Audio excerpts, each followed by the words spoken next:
Hey guys, Willie here. I don't know if you call this a rant video or just reality check for some people. I don't know. I don't even know what I'm going to call this video. It's going to be long winded, I'm sure. But here's my problem.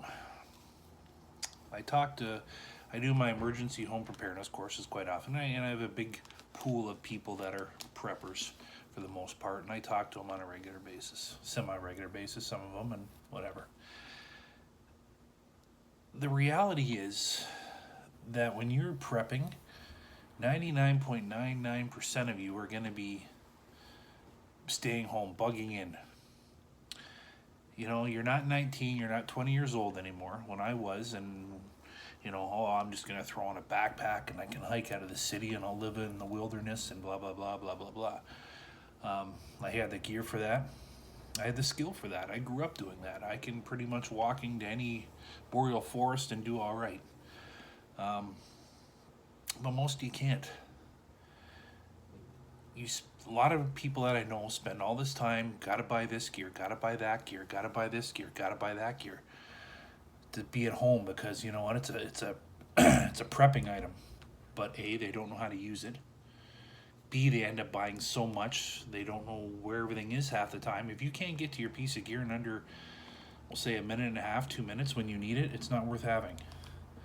I know people that have so much that they're overwhelmed, and that's why I'm a firm believer when I talk to people about using your gear, using what you have 3-4 times a year, shutting your house down, shutting where you live down, trying a 24-hour living off that because it makes a big difference. You don't need 30 different flashlights. Mind you, I was the same way. It took me a long time to realize that. It took me a long time to streamline. You don't need, I own 2 battery-operated lanterns, 2 battery-operated flashlights, 2 battery-operated headlamps, and I think an oil lamp and a Coleman fuel lamp. That's all I need. That's a little bit overkill. I'm not 19 years old anymore. I live in a heavy populated area, as most people in southern Ontario. And unless you can hop in your car and drive 10 minutes and be in the middle of nowhere, you're not going to go anywhere if an emergency hits. By the time you get to know there's an emergency happening, by the time you take the 20 minutes, a half hour to load your vehicle, try to get on a highway, well, so is everyone else trying to get home and trying to get where they want to be if an emergency strikes. For example, we had a massive windstorm here a few years ago where I live in southern Ontario, and we had a hurricane force winds, a lot of power outages, a lot of trees down. A normal jaunt that would have took me 15 minutes to get to my house took me 4.5 hours to drive home because of the trees down, the traffic congestion, power outages, whatever. Anyways, reality is most of us are bugging in. We're not hopping in our cars. We're not putting on backpacks and hiking out into the wild. So my best advice when I do these home preparedness courses, I literally 3-hour course. I spend literally 5 minutes talking about a bug out bag, enough to get you to pay for a cab, a hotel, get to point A to point B, and have enough packed for the weather to get to your other location.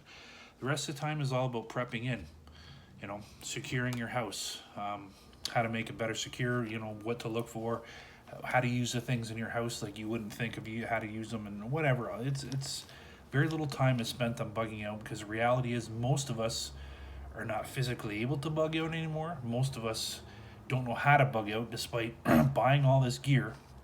Buy all you want. But if you're not going to be proficient with it on a regular basis, don't buy it.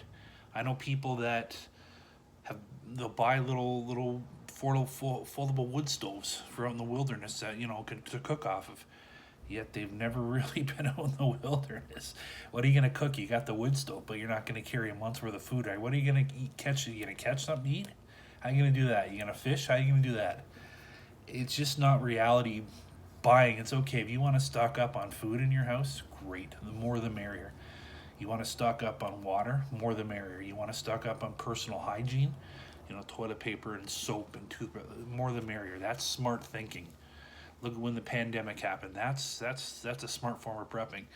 But to buy every single outdoor gadget, or have enough solar power to run a small country, and you don't know how to use this, or you're not using it, or you're not becoming proficient with it, there's no point. Use what you have, practice with what you have, and most importantly, get rid of all the shit you're not using. I know it's hard. Prepping for a lot of people it becomes an obsession or almost a sickness. I need it, I need it, I need it, I need it. And I was like that a little bit too in the beginning. It took me a while to realize I didn't need it. And what that did is give me a lot more room to emphasize and set up the way things I needed to. And it just wasn't a mess. I didn't have every hall closet and under bed and have a million totes in the garage. Reality is, everything that I own can fit in one bedroom closet. And that's good enough for me and my son for not even having to leave this place for 6 months. That's a definite, knowledge. If I had to go out to get water, if I had to go out to get food, I know how to do it. Knowledge is the best thing to prep with, but for God's sakes, people, learn what you have. If you don't know where anything is when you need it, you shouldn't be having it because there's no point. I don't know what else to say. Don't over prep. That's my beef with preppers. They want to over prep. More and more and more. I gotta feel safe. I gotta feel safe. I gotta feel safe. No, you don't need 10 million flashlights. Have one or two. You don't need, you don't need 5 Coleman stoves or 4 gas stoves. No, one. Have a gas stove. Have a butane stove, and maybe have a barbecue outside or a little something else to cook with outside. Okay, you don't need 5 of each, 5 of the exact same thing. You're overdoing it. If you got a solar cooker, you got a little butane stove, you got a Coleman fuel stove, little, 2 things will do. Reality is, if something that big happened, we're going to be screwed anyways, and we're going to go back to the Stone Age, and you'll have a leg up, but you don't need 3/4 of what you got. Believe me, you don't, for the most part. Anyways, that's my rant. If it was up to me, and if it is up to me, I'd rather prep in. If I have to walk someplace else, sure, a bug-out bag is good, but that's only to get me a kilometer or 2 to the next family member's house. Or I can stay there and get shelter and get food and get medical help if I need it, depending on the time of year. That's a reality, guys. You're not going to run off to the wilds anymore, believe me. I did one day, and then I had a family and got old, and that all changed. So, anyways, keep your head up. Use what you got.